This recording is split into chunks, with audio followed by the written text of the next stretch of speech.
Hello students, कैसे हैं आप सभी। मैं विकास राठौर स्वागत करता हूं talking text books living no child behinds present from Kota to India teaching life, जहां पे आप लोगों को ओलंपियाड्स के साथ साथ स्कूल एग्जामिनेशंस की प्रिपरेशन करवाई जा रही है। जैसा कि हम 8th क्लास के अंदर conservation of plants and animals के बारे में चर्चा कर रहे थे। ओके, तो आज क्या देखने वाला है, ठीक है। देखो, लगभग हम लोगों ने ये तो देख लिया है कि हाँ भाई, किस तरीके से जो है गवर्नमेंट ने अच्छे अच्छे कदम उठाए, ठीक है। लेकिन इसका मतलब ये नहीं कि गवर्नमेंट को ही सब कुछ करना है, उसमें हमारा भी इन्वॉल्वमेंट होना जरूरी होता है।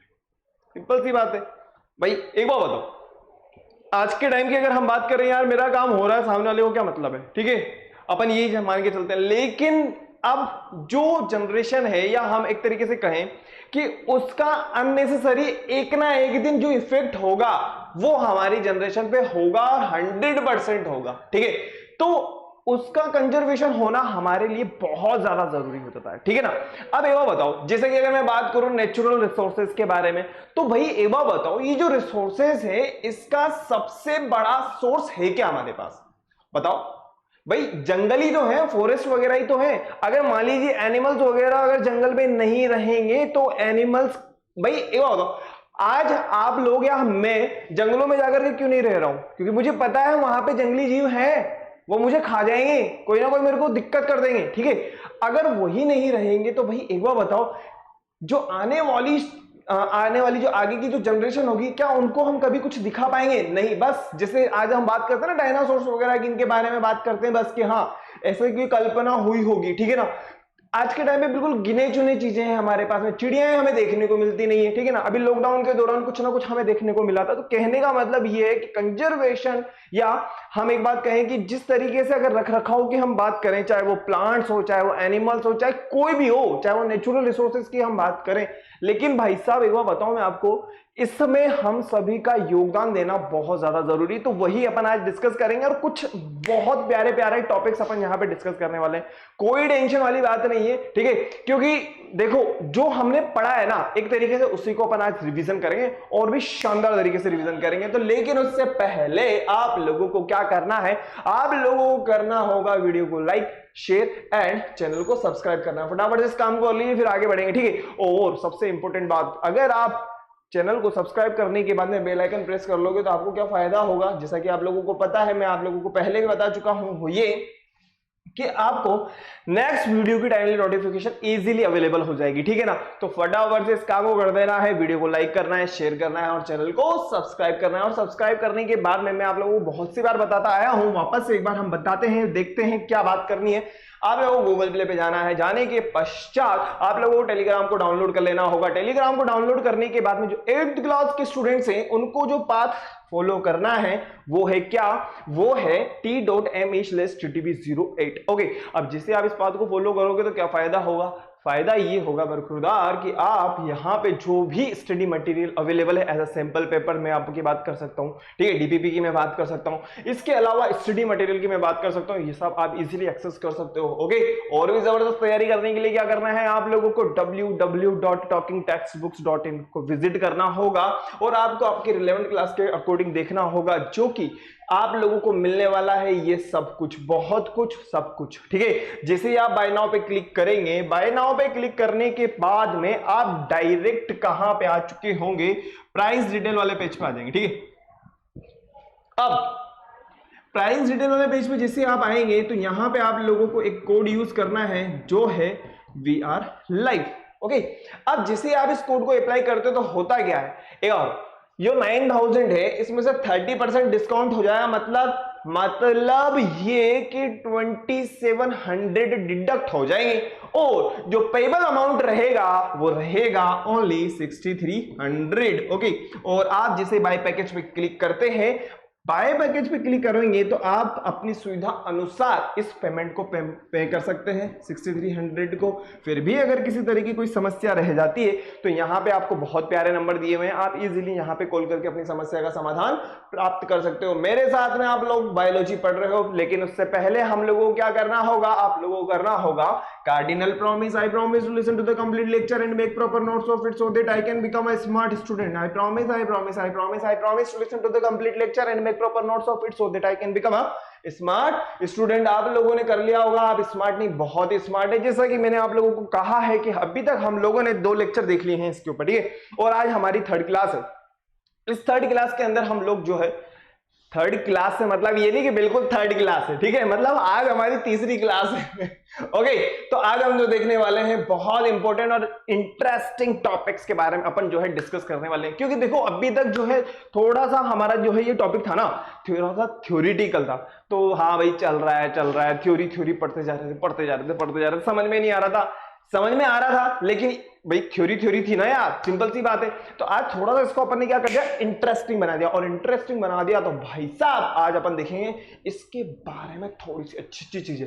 तो सिल्वीकल्चर के बारे में मैं आप लोगों को अगर बात बताऊं तो सिल्वीकल्चर के बारे में आप लोग बहुत अच्छे तरीके से जानते हो। कहने का मतलब क्या है, जो फॉरेस्ट के बारे में नॉलेज दे, ठीक है, जो फॉरेस्ट के बारे में हमें क्या नॉलेज मिले, दैट इज नॉन एज, या हम ये कहें कि study of forest is known as silviculture, ठीक है। अब सिल्वीकल्चर में भी हमने जो है 3 पार्ट्स कौन कौन से हैं, एक तो है हमारे पास में रीजनरेशन, सेकेंड है हमारे पास में टेंडिंग, और लास्ट है हमारे पास में रीजनरेशन हार्वेस्टिंग। क्लियर है भाई। पहले हम लोगों ने बहुत सारी डेफिनेशंस को पढ़ा था कि नहीं पढ़ा था, बहुत सारी डेफिनेशन हम लोगों ने देख ली थी, लेकिन आज अपन थोड़ा सा इसको इंटरेस्टिंग मोड में लेने वाले हैं। फटाफट से फिर आज से अपन बात करते हैं conservation of forest and wild life के बारे में। अगर मैं आप लोगों से बात करूं तो forest and wild life can be conserved bye setting up area like biosphere reserves, wild life centuries and national parks. तो गवर्नमेंट ने क्या किया कि किस तरीके से इनको बचाया जाए, तो गवर्नमेंट ने धीरे धीरे क्या किया, नेशनल पार्क्स वगैरह बनाना, सेंचुरी वगैरह बनाना, ताकि क्या हो सके, गवर्नमेंट को भी फायदा हो और इस नेचर को भी फायदा हो। तो अपन फटाफट से देखते हैं बायोस्फीयर रिजर्व्स क्या होते हैं, नेशनल पार्क्स क्या होंगे और वाइल्ड लाइफ सेंचुरीज क्या होंगी। तो सब कुछ आप लोगों के सामने है, एक बार देख लीजिए, फिर उसके बाद में आगे बढ़ेंगे अपन, ठीक है।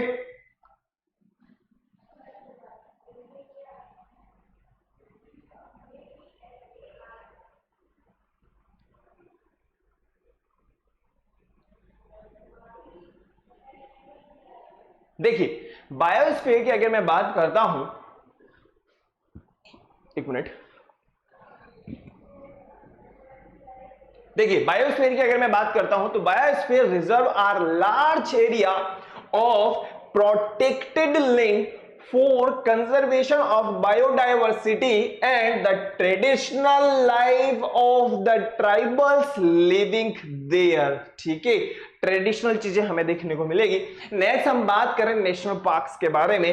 टेंशन मतलब एक नेशनल पार्क्स तो हमारे मतलब संभव नहीं है कि मैं यहां पे आप लोगों को बता पाऊं, लेकिन इंपॉर्टेंट जो भी नेशनल पार्क्स होंगे ना उसको अपन आज डिस्कस करेंगे पक्का, ठीक है। आगे बढ़ते हैं, नेशनल पार्क्स की बात करते हैं अपन। तो national park are the area reserved for wild life where they can freely use the habitat and natural resources. जैसा कि हम लोगों ने स्टार्टिंग में बात करी थी कि जो नेचुरल रिसोर्सेज है उनका भी प्रोटेक्शन होना बहुत ज्यादा जरूरी है, ठीक है। जब आप 8th क्लास से डायरेक्ट 9th क्लास के बाद में आप 10th क्लास में आएंगे तो वहां पे एक चैप्टर आएगा हमारा बहुत ही प्यारा जिसका नाम है नेचुरल रिसोर्सेज। और नेचुरल रिसोर्सेज में एक ये वाली चीजें जो है वापस से हमारे एक बार रिपीट होने वाली, टेंशन वाली कोई बात नहीं है। वाइल्ड लाइफ सेंचुरीज की अगर मैं बात करता हूं, are areas where animals are protected. बात को समझना, animals are protected from any disturbance, कोई डिस्टर्बेंस नहीं होगा और आराम से प्रोटेक्शन मिल रहा है, सोच करके देखिए। और देयर हैबिटेट, अब उनको हैबिटेट भी मिल रहा है, तो सोच करके देखो कि तीनों की तीनों जो चीजें हैं हमारे पास में कितनी इंपॉर्टेंट है। बायोस्फीयर रिजर्व्स की हम लोगों ने पहले बात करी थी, नेक्स्ट हमने जो है नेशनल पार्क्स को देखा, फिर उसके बाद में हम लोगों ने वाइल्ड लाइफ सेंचुरीज के बारे में देखा। आप लोग फटाफट से उतार लीजिए इसको, फिर उसके बाद में आगे बढ़ेंगे अपन, ठीक है। पहले उतार लो एक बार,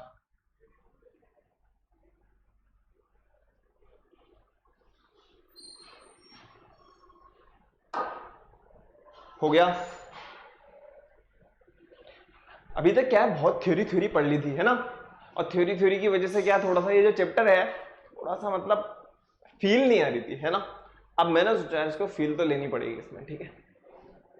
चलो ठीक है, आगे बढ़ते हैं। देखिए नेक्स्ट हम जो बात करना चाहते हैं, मैंने आप लोगों को बताया फ्लोरा और फोना के बारे में, ठीक है, लेकिन इसको पढ़ने से पहले हम एक बार इसको देखते हैं, what is flora and fauna. देखो फ्लोरा के यहां पे लिखा हुआ है, flora is the plant life occurring in a particular region और टाइम। मतलब क्या, मतलब ये कि हम किसकी बात कर रहे हैं फ्लोरा में, हम बात करेंगे प्लांट्स के बारे में। हम किसके बारे में बात करेंगे बेटा, हम बात करेंगे प्लांट्स के बारे में, एक पर्टिकुलर एरिया में जो प्लांट्स है उसके बारे में हम लोग बात करेंगे, ठीक है। फोना की अगर मैं बात करता हूं, व्हाट इज फोना। अब देखो फोना is all the animal life, तो कहने का मतलब फोना में हम किसकी बात कर रहे होंगे, हम एनिमल्स के बारे में बात कर रहे होंगे, और फ्लोरा के अंदर हम किसके बारे में बात कर रहे होंगे, हम प्लांट्स के बारे में बात कर रहे होंगे। तो चलते हैं इससे पहले, तो फ्लोरा एंड फोना के बारे में लिखा हुआ है, flora are the plants found in a particular area, ठीक है। नेक्स्ट फोना की अगर मैं बात करता हूं, fauna are the animals found in a particular area, ठीक है। तो ये चीज हमें हमेशा ध्यान रखनी है, ठीक है।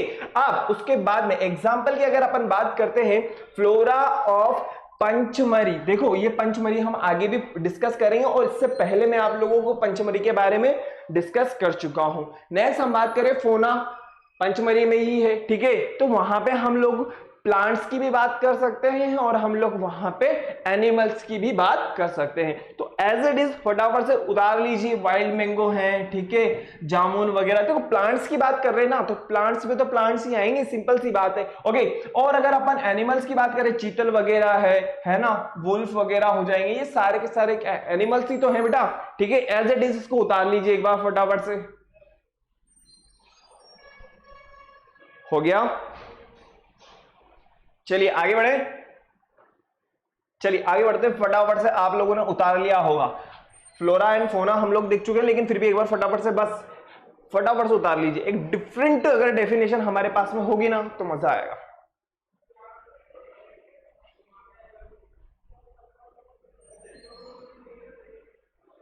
क्लियर है?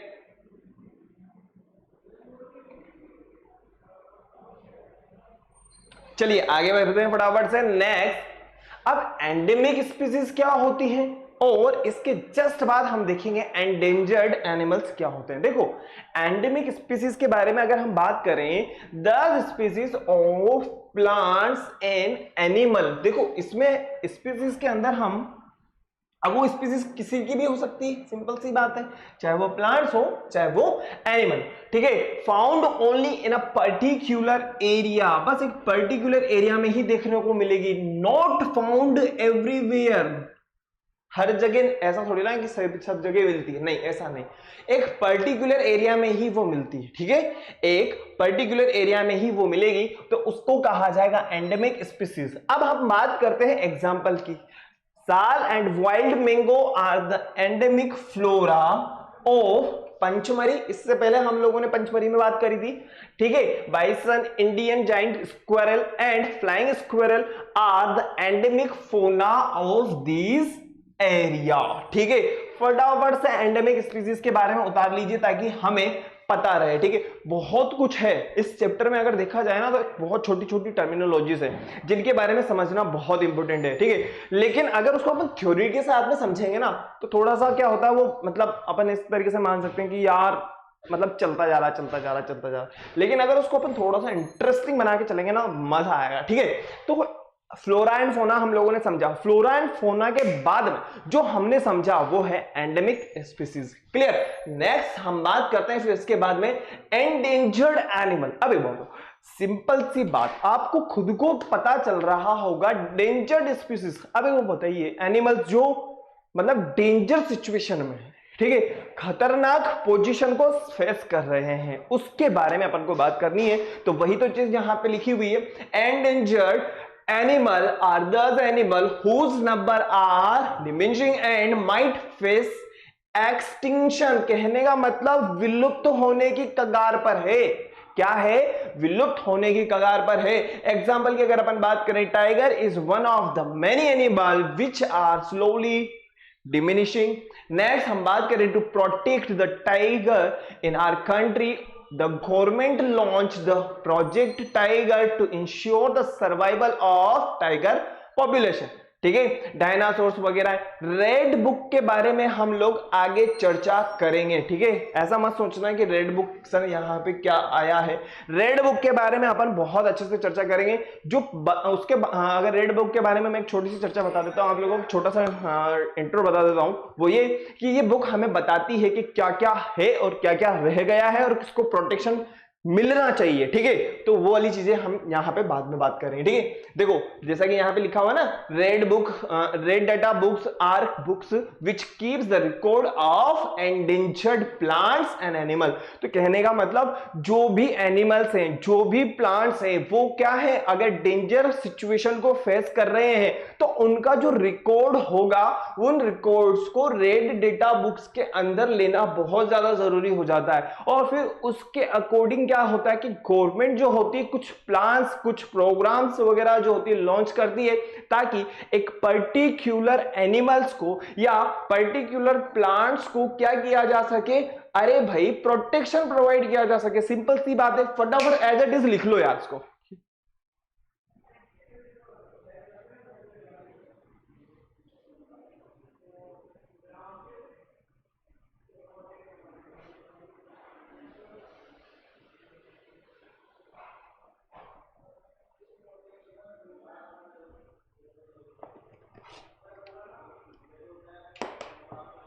हो गया, चलें आगे,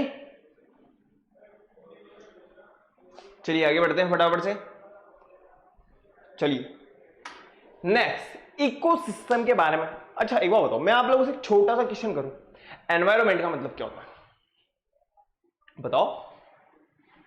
मैं आपके कमेंट का इंतजार कर रहा हूं, फटाफट से बताओ क्या होता है एनवायरमेंट के बारे में। मैं आप लोगों से पूछ रहा हूं क्या होगा एनवायरमेंट। बहुत बोलते हैं ना हम लोग एनवायरमेंट, यार एनवायरमेंट गंदा हो गया, इनकी वजह से एनवायरमेंट बहुत ज़्यादा गंदा हो गया, इंडस्ट्री से जो है धुआं निकल रहा है, और इसके अलावा इंडस्ट्री का जो वेस्ट प्रोडक्ट है वो नदियों में जा रहा है, जिसकी वजह से भी एनवायरमेंट गंदा हो रहा है। तो क्या है एनवायरमेंट, एक्चुअली एनवायरमेंट है क्या, बताओ बताओ। देखो हम लोग पहले एनवायरमेंट के बारे में बात करते हैं, जो हमारे चारों तरफ है, ठीक है, और जिनसे हमारे को कोई ना कोई अफेक्ट, मतलब हम ये कह सकते हैं कि उनकी वजह से हम अफेक्ट हो रहे हैं। सिंपल सी बात है, ठीक है। अब इसके अंदर बायोटिक कंपोनेंट्स भी होंगे और इसके अंदर एबायोटिक कंपोनेंट्स भी होंगे। अब बायोटिक कंपोनेंट्स में हम किसको किसको काउंट करेंगे, अरे भाई बहुत सारे हैं, बहुत सारे हैं जिनको हम इसमें काउंट कर सकते हैं। एनिमल्स वगैरह की अपन बात कर सकते हैं, है कि नहीं, प्लांट्स वगैरह की अपन बात कर सकते हैं, है कि नहीं। नेक्स्ट अगर मैं बात करूं एबायोटिक कंपोनेंट्स के बारे में, तो सोइल है, वाटर है, टेम्परेचर है, लाइट है, ये सब है क्या, ये एबायोटिक कंपोनेंट्स है, ठीक है। तो जो बायोटिक और एबायोटिक कंपोनेंट्स से हम अफेक्ट हो रहे हैं, और ये क्या है, हमारा एनवायरमेंट है। क्लियर है,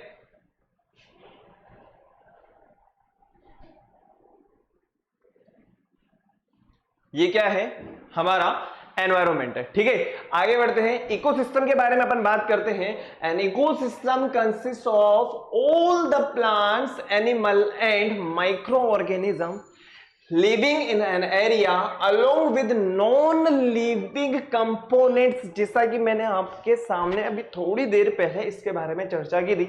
तो इकोसिस्टम की अगर हम बात करें या इकोलॉजिकल सिस्टम की अगर हम बात करें, तो इसके अंदर दोनों टाइप के कंपोनेंट्स आ जाएंगे, चाहे वो लिविंग कंपोनेंट्स हो चाहे वो नॉन लिविंग कंपोनेंट्स हो, ठीक है। तो वही चीज यहां पे हम दोबारा देखते हैं, an ecosystem consist of all the plant and animal and micro organism, जो हम हमारी नेक्ड आई से नहीं देख सकते हैं, living in an area along with the non living components. अब non living components as like light वगैरह की तो यहाँ पे बात ही नहीं हुई है, ठीक है। लाइक क्लाइमेट हो जाएगा, वाटर हो जाएगा, सोइल हो जाएगा, रिवर हो जाएगा, है ना, और ये सभी क्या है, डेल्टास वगैरह की अपन बात कर सकते हैं। तो ये सब मिलकर के क्या बना रहे हैं, इकोसिस्टम बना रहे हैं। फटाफट इसको उतार लीजिए, ठीक है।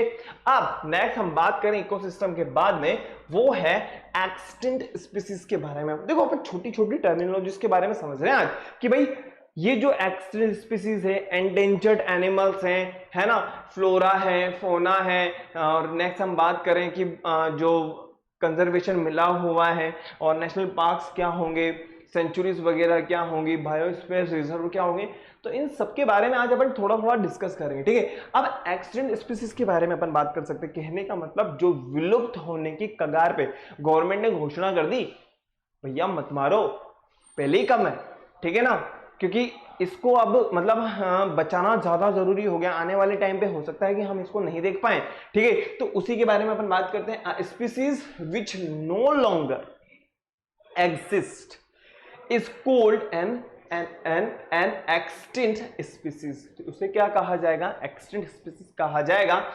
Next, species may be extinct from a local area, region, country and continent और द एंटायर अर्थ, पूरे अर्थ की भी अपन बात कर सकते हैं। एग्जाम्पल की अगर अपन बात करें तो जो आप लोगों को यहाँ पे नजर आ रही है ना, ये पिंक हेड डक, ठीक है, ये मतलब बिल्कुल विलुप्त होने के कगार पर है, ठीक है, बिल्कुल विलुप्त होने के कगार पर। नेक्स्ट हम बात करें जैसा कि यहाँ पे एशियाटिक चीता की अपन बात कर सकते हैं, तो ये भी क्या है? बिल्कुल विलुप्त होने की कगार पर है। तो इन्हें कहा जाता है क्या?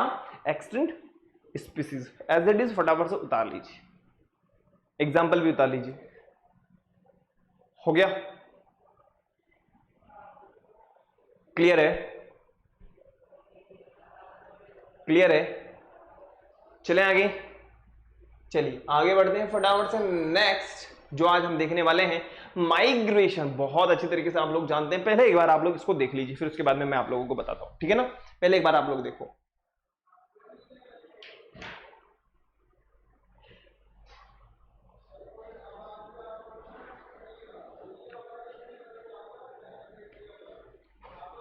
हो गया?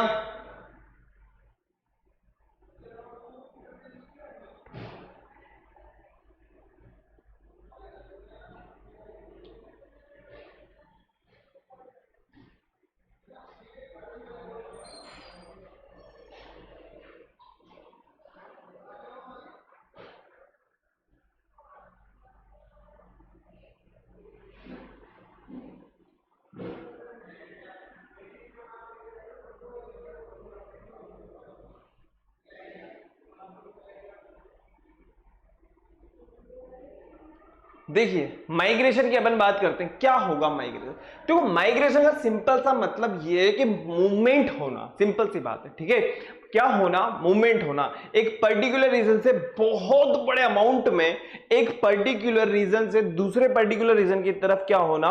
मूवमेंट होना। अब वो मूवमेंट किसी भी रेफरेंस में हो सकता है या किसी भी रिलेशन से हो सकता है, ठीक है। हो सकता है कि वहां की क्लाइमेटिक कंडीशंस कुछ अलग हो जाए, या हो सकता है कि वहां पे जो स्पीसीज रह रही है वो वहां पे सरवाइव नहीं कर पाए, तो उस कंडीशंस में क्या होगा? माइग्रेशन होगा। तो वही तो चीज यहां पे लिखी हुई है, migration is the movement of animal from its own habitat to some other habitat, अपने हैबिटेट से किसी और जगह पे। देखो मतलब ऑलरेडी वो उस हैबिटेट के उस पर्टिकुलर प्लेस पे रह रहे थे, लेकिन वहां पे हर चीज को अडेप्ट भी कर चुके थे, लेकिन क्या हुआ? कुछ ना कुछ क्लाइमेटिक कंडीशन इस टाइप से हुई कि उनको क्या करना पड़ा? अदर हैबिटेट को चूज करना पड़ा for a particular time period every year due to climatic change for breeding. तो सिंपल सी बात है, या तो ब्रीडिंग वाली कंडीशन हो या कोई ना कोई क्लाइमेटिक कंडीशन इस तरीके से हो जाए कि अपना या अपनी जगह को छोड़ करके, अपने हैबिटेट को छोड़ करके किसी दूसरे हैबिटेट की तरफ मूवमेंट होना। नेक्स्ट हम बात करें बर्ड्स वगैरह के बारे में, आप लोगों ने सुना होगा, ठीक है, साइबेरियन वगैरह के बारे में अपन लोग बहुत अच्छी तरीके से जानते हैं, जो क्या होते हैं, एक बहुत बड़े तादाद में क्या होता है, एक जगह से दूसरी जगह पे माइग्रेट होते हैं, मूवमेंट होता है उनका, ठीक है। Birds which fly very long distance to reach another land are called migratory birds। फटाफट से एज इट इज इसको उतार लो, बहुत इंपॉर्टेंट है, ठीक है। हो गया?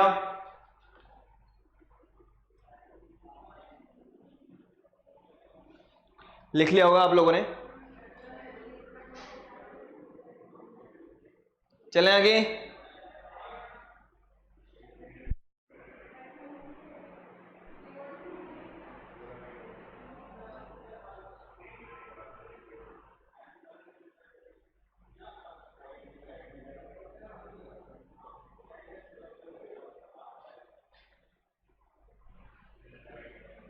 चलिए नेक्स्ट हम बात करते हैं रिफोरेस्टेशन। देखो रिफोरेस्टेशन का आप भी समझ गए होंगे, हमने इससे पहले जो डिस्कस किया था वो था डिफोरेस्टेशन, ठीक है ना।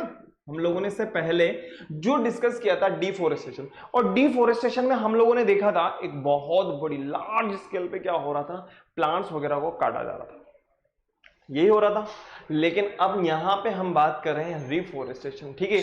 कुछ इमेजेस आप लोगों को दिखाई दे रही होंगी जिसके अंदर आप लोगों को पता लग रहा होगा कि किस तरीके से वृक्षारोपण हो रहा है, किस तरीके से पौधारोपण हो रहा है और कितना इंपॉर्टेंट है। तो वही तो चीज यहां पे लिखी हुई है, reforestation is the restocking of destroyed forest by planting new trees. तो वहां पे क्या किया जाएगा, नए ट्रीज वगैरह लगाए जाएंगे, ठीक है, उनको स्टोर किया जाएगा। We should plant at least as many tree as we cut. तो हमें क्या करना चाहिए, हमें यह करना चाहिए कि जितने प्लांट्स काटे जा रहे हैं, अरे भाई उसके दोगुने मत लगाओ, ठीक है, उसके दोगुने कम से कम जितने प्लांट काट रहे हो एक प्लांट उसकी जगह पे नया लगा दो, ठीक है ना। तो क्या होगा, वो इक्वल हो जाएगा। सिंपल सी बात है, we should plant at least as many tree as we cut. We have already cause a lot of damage to our forest. अब इसकी वजह से क्या हो रहा है कि हम डैमेज वगैरह जो है, अरे वो बताओ, ये जो हम पेड़ पौधे काट रहे हैं तो क्या इसकी वजह से क्या एनवायरनमेंट को किसी तरह का कोई नुकसान नहीं हो रहा है? बहुत नुकसान हो रहा है भाई साहब। सबसे इंपॉर्टेंट, एनवायरनमेंट को जो नुकसान हो रहा है, सबसे खास बात वो CO2 और O2 का जो बैलेंस है। हम लोग सुनते आ रहे हैं कि भाई जो ग्लोबल वार्मिंग वगैरह है, तो ये छेड़खानी करना स्टार्ट किसने करा है? ह्यूमन बींग्स ने तो स्टार्ट करा है, ठीक है ना। If we have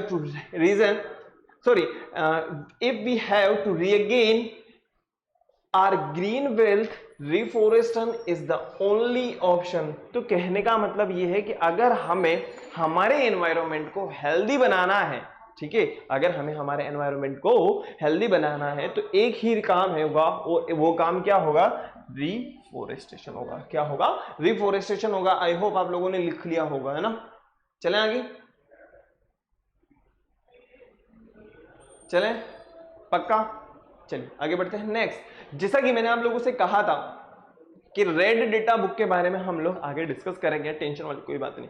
read data book के बारे में हमने एक छोटी सी चर्चा भी कर ली थी, जो रिकॉर्ड करती है कि किसको डेंजर है, कौन डेंजर सिचुएशन को जो है फेस कर रहा है, और उन डेंजर सिचुएशन वाली जो स्पीसीज होगी, चाहे वो प्लांट्स हो चाहे वो एनिमल्स हो, उनको क्या किया जाएगा, उनको रिकॉर्ड कर लिया जाएगा। और रिकॉर्ड करने के बाद में यहां पे हमें इससे जो है इंफॉर्मेशन मिलेगी। The book provides the central information source in organizing studies and monitoring program on rare and endangered species and their habitats, and it is regularly consulted when developing and implanting special। मतलब हम ये कह सकते हैं कि किस तरीके से वहां पे इम्प्लांटेशन हुआ है, ठीक है, और हमने उस चीज को कितना रिकवर किया है। समझ में आ रहा है ना, क्लियर हो रहा है ना हमारा। देखो मतलब हमें एक तो ये चीज पता करनी है कि कौन सी स्पीसीज डेंजर सिचुएशन को फेस कर रही है, क्लियर। और अब जो भी प्रोग्राम चलाए गए थे, जो भी प्रोग्राम चलाए गए थे उनको रिकवर करने के लिए, जो भी प्रोग्राम चलाए गए थे उनको रिकवर करने के लिए वो कितना कवर हुए हैं, तो इन सब की जो इंफॉर्मेशन मिलेगी हमें किससे मिलेगी, रेड डेटा बुक से मिलेगी, ठीक है। फटाफट से एज इट इज इसको उतार लीजिए फटाफट से, ठीक है।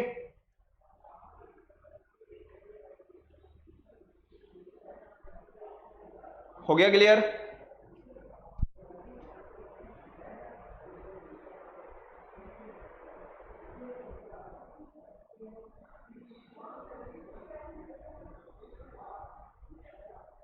उतार लो बेटा फटाफट से इसको।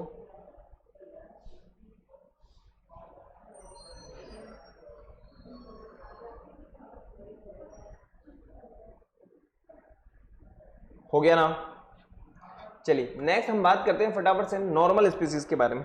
नॉर्मल स्पीसीज, जैसा कि मैंने आप लोगों को पहले भी बताया हुआ है कि कुछ मीनिंग्स जो होती हैं या जो कुछ हेडिंग्स जो होती हैं वो अपने आप को क्या करती है, इलेबोरेट कर देती है कि भाई क्या होगा, नॉर्मल सिचुएशन में है, मतलब कोई डेंजर सिचुएशन को फेस नहीं कर रही। तो वही तो चीज यहां पे लिखी है, if the population level of species is with in normal range, मतलब नॉर्मल है, कोई दिक्कत वाली बात नहीं, कोई डेंजर सिचुएशन को फेस नहीं कर रही वो, फॉर देयर सर्वाइवल, उनके सर्वाइवल को लेकर के कोई दिक्कत नहीं आ रही है, it is called normal species, इसे कहा जाएगा नॉर्मल स्पीसीज। एग्जांपल की अगर अपन बात करेंगे, जैसे कि गाय वगैरह की अपन बात कर सकते हैं, ठीक है ना, पाइन वगैरह की अपन बात कर सकते हैं, साल वगैरह की अपन बात कर सकते हैं, ये सभी क्या है, नॉर्मल स्पीसीज है। क्या है, नॉर्मल स्पीसीज है। क्लियर, आगे बढ़ते हैं फटाफट से। देखिए वाइल्ड लाइफ सेंचुरीज के बारे में अपन बात करते हैं, किसके बारे में, वाइल्ड लाइफ सेंचुरीज के बारे में अपन बात करते हैं, ठीक है ना।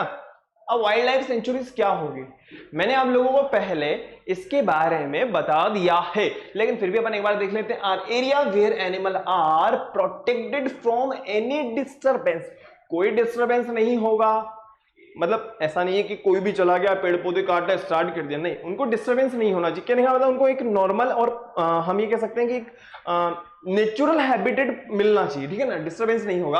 Are area where animal are protected from any disturbance to them और देयर हैबिटेट, द किलिंग और capturing of animal in wild life sanctuary is strictly prohibited.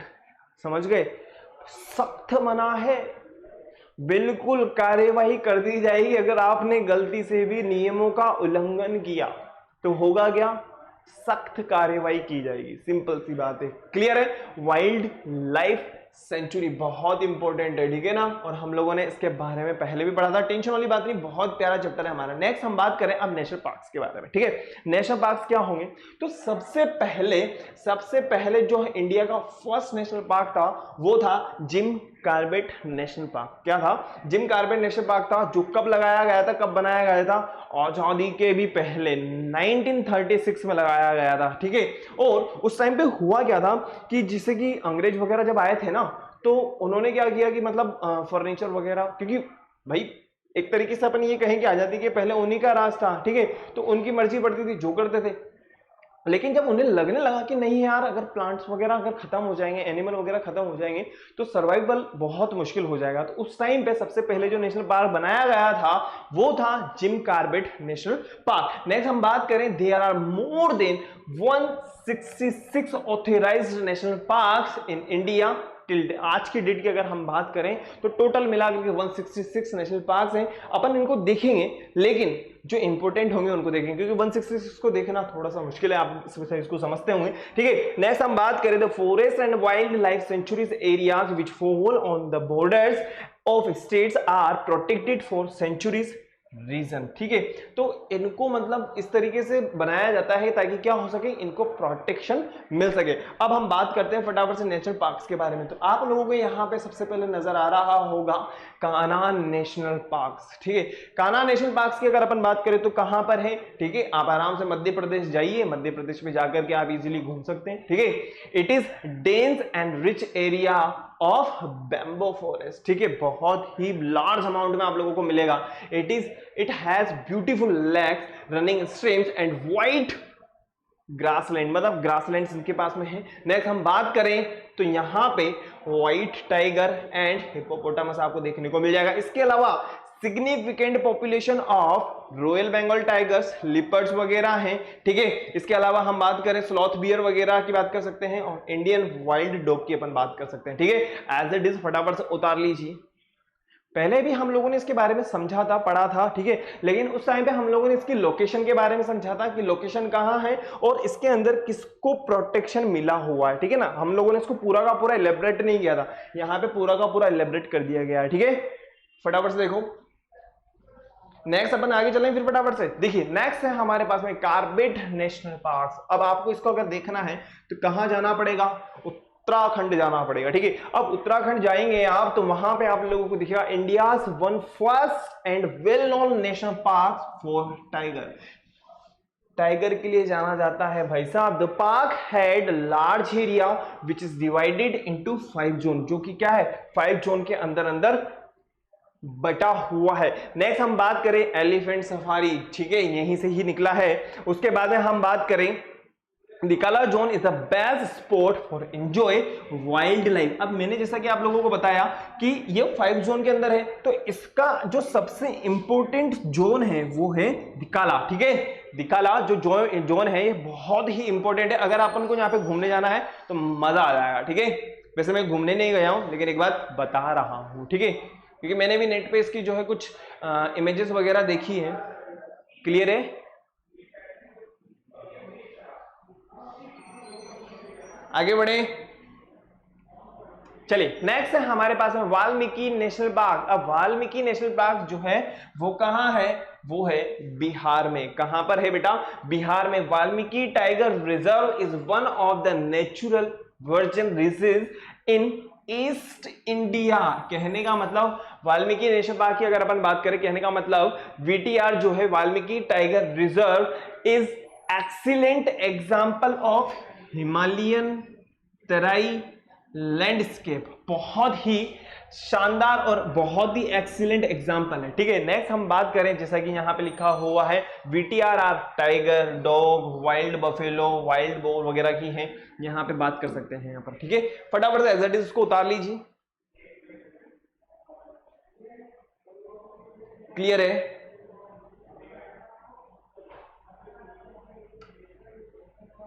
Next हम बात करते हैं बांदीपुर नेशनल पार्क के बारे में। अब अगर आपको यहां पे जाना है तो कहां जाना पड़ेगा? कर्नाटका में जाना पड़ेगा। और सबसे इंपॉर्टेंट बात, ठीक है, इसको तो मैं रेड में मार्कर से लिखूंगा, सबसे इंपॉर्टेंट है, सबसे इंपॉर्टेंट है, ये तो आप लोगों को लर्न करना ही करना होगा। A potential new UNESCO world heritage site. UNESCO ने अपने अंदर ले लिया है किसको? बांदीपुर को। ठीक है, नेक्स्ट हम बात करें a vital tiger preservation area lies with in the state of Karnataka and links with Mudumalai national park in the state of Tamil Nadu. तो मधुमलाई में जो है उसके साथ में भी क्या बनाता है ये, मतलब अपने अपन कह सकते हैं एक तरीके से जो अपनी जो बॉर्डर है उसको साझा करता है। Apart from tigers the park features leopards, elephants की अपन बात कर सकते हैं, वाइल्ड की अपन बात कर सकते हैं, वाइल्ड डॉग्स की अपन बात कर सकते हैं। ठीक है ना, एज इट इज इसको उतार लीजिए फटाफट से। बांदीपुर नेशनल पार्क हो जाएगा अपना।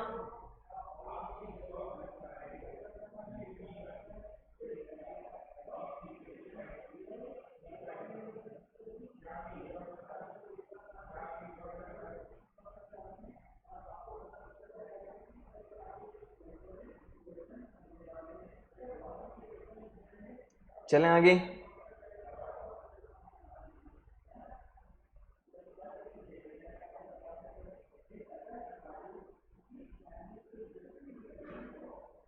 चलिए आगे बढ़ते हैं फटाफट से। Next, biodiversity and it's conservation. देखो हम लोगों ने बायोडाइवर्सिटी के बारे में कहीं ना कहीं डिस्कस किया था, आप लोगों को पता होगा बहुत अच्छे से। ठीक है ना, अब बायोडाइवर्सिटी की अगर अपन बात करें, बायो का मतलब होता है लाइफ और डाइवर्सिटी का मतलब होता है वेराइटी।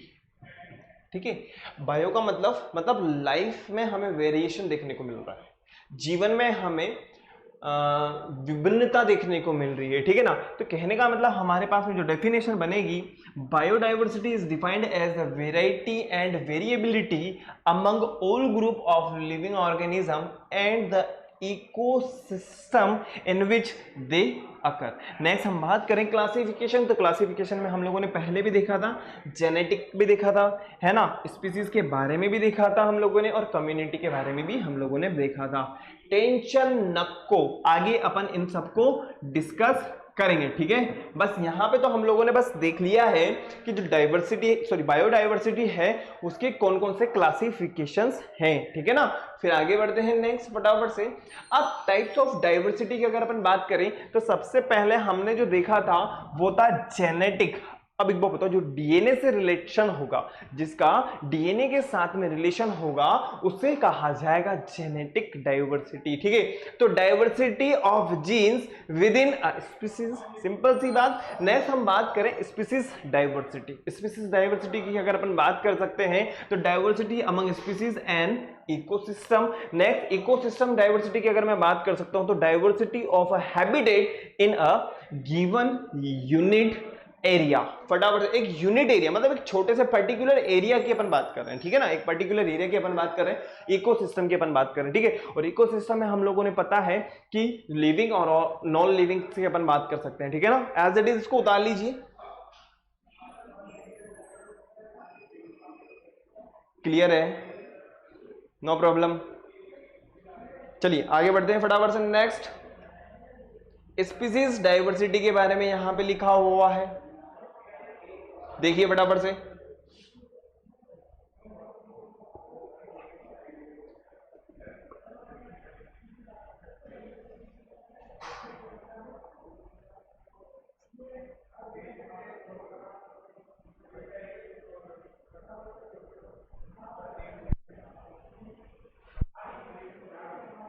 देखिए, measure of the number of the different species in the same area, okay. Next हम बात करें एग्जांपल की, tropical rain forest has high species diversity, ठीक है। अब पीपल्स की अपन बात कर सकते हैं, ठीक है ना, वेजिटेशन लेयर की अपन बात कर सकते हैं, कहने का मतलब प्लांट्स वगैरह की बात करें, क्लाइमेट की अपन बात कर सकते हैं, प्लांट्स वगैरह की अपन बात कर सकते हैं, एनिमल्स वगैरह की अपन बात कर सकते हैं, ठीक है। नेक्स्ट फटाफट से चलें आगे। चलिए यार इनको अपन देखते हुए चलते हैं। ऑर्गेनिजम्स की अपन बात कर सकते हैं, तो आप लोगों एक बात बताओ, ऑर्गेनिज्म इंटरेक्शन क्या होगा? ऑर्गेनिजम्स का दूसरे ऑर्गेनिजम्स के साथ में इंटरेक्शन होना, सिंपल सी वही तो चीज यहां पे लिखी है। Organism can interact with other organism, example की अगर अपन बात करें, plants with plants, animals with animals and animals with plants. Organism can also interact with their environment, उनके एनवायरमेंट के साथ में भी क्या हो सकता है, उनका इंटरेक्शन हो सकता है, जैसा कि आप लोगों को यहाँ पे नजर आ रहा है, ठीक है, नजर आ रहा है ना। फटाफट से एज इट इज इसको उतार लीजिए, हो गया। चले आगे। नेक्स्ट, XC2 कन्वर्जन की अपन बात करते हैं, तो देखिए यहां पे जो पॉइंट्स हैं हमारे पास में, इंक्रीज जेनेटिक डाइवर्सिटी, जो क्या होगा, जेनेटिक डाइवर्सिटी को इंक्रीज करेंगे, असिस्ट इन ब्रीडिंग एनिमल्स, जैसा कि मैंने आप लोगों को बताया, सोमेटिक क्लोनिंग होगा, मॉनिटर मदर एंड फीटस होगा, next provide with proper care, next हम बात करें genetic records to prevent inbreeding, ठीक है। वैसे भी हम लोग इसको पहले डिस्कस कर चुके हैं। आगे बढ़ते हैं, NC2 की अपन बात कर सकते हैं। NC2 कन्वर्जन क्या होगा, पहले आप लोग देखिए, फिर उसके बाद में मैं आप लोगों को क्लियर करता हूं क्या होगा।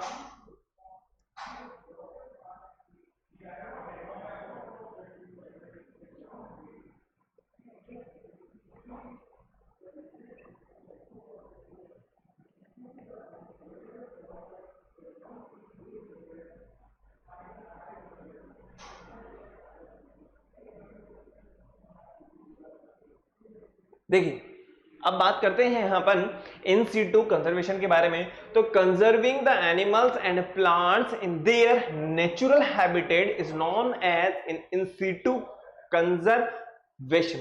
नेक्स्ट हम बात करें द एस्टेब्लिश्ड नेचुरल हैबिटेट्स, जैसा कि हम लोगों ने अभी थोड़ी देर पहले देखा है, नेशनल पार्क्स की बात करी थी अपन लोगों ने, सेंचुरीज वगैरह की अपन ने बात करी थी, बायोस्फीयर रिजर्व्स की अपन लोगों ने बात करी थी, ठीक है ना, नेचर रिजर्व की अपन ने बात करी थी, ठीक है। इन सब के बारे में अपन लोग बात कर सकते हैं, ठीक है ना, किसके अंदर, इन सीटू कंजर्वेशन के अंदर, ठीक है ना। फटाफट से एज इट इज इसको उतार लीजिए, क्लियर है, फटाफट से उतारो, फटाफट से फटाफट से फटाफट से उतारो, हो गया।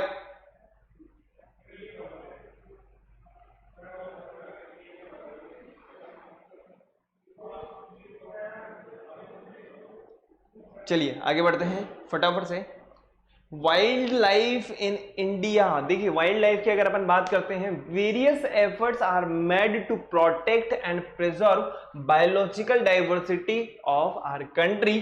Special project like project tiger 1973 and project elephant 1992 have been launched. तो कहने का मतलब ये है कि मतलब अगर हम बात करें इंडिया में जो वाइल्ड लाइफ है, इसको किस तरीके से प्रोटेक्शन मिल रहा है, तो गवर्नमेंट के भी बहुत सारे प्रोग्राम इन्वॉल्व हैं, ठीक है, ऐसा नहीं है। तो टाइगर वगैरह जब विलुप्त होने लगे, ठीक है, गायब होने लगे, तो गवर्नमेंट ने बहुत सारे प्रोग्राम वगैरह चलाए, जिनके थ्रू क्या हुआ, इन टाइगर्स को क्या किया गया, प्रोटेक्शन मिला, ठीक है ना।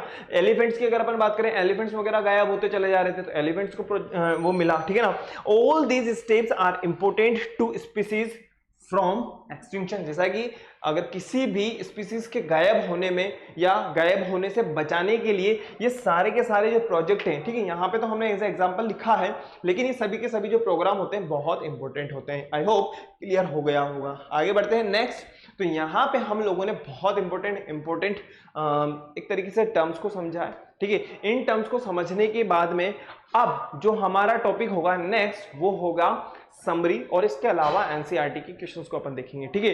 तो आप लोगों को क्या करना है, एक बार फटाफट से रिवीजन करना है, इसके अलावा वीडियो को लाइक करना है, शेयर करना है और चैनल को सब्सक्राइब करना है। और किसी भी तरह की कोई प्रॉब्लम है, किसी भी तरह का कोई इससे रिलेटेड अगर कोई आप लोगों को दिक्कत आ रही है तो आप मुझे कमेंट कर सकते हो, ठीक है। उसको अपन नेक्स्ट क्लास में फटाफट से कवर कर लेंगे, ठीक है। लेकिन आप लोगों को एक काम और करना है, वो ये कि एक्सरसाइज नंबर 1 और 2 को तो सॉल्व करके गूगल क्लासरूम पे सबमिट करना है। Okay, thank you very much. मिलते हैं नेक्स्ट क्लास में, जहां पे हम एनसीईआरटी के बारे में डिस्कस करेंगे। Thank you.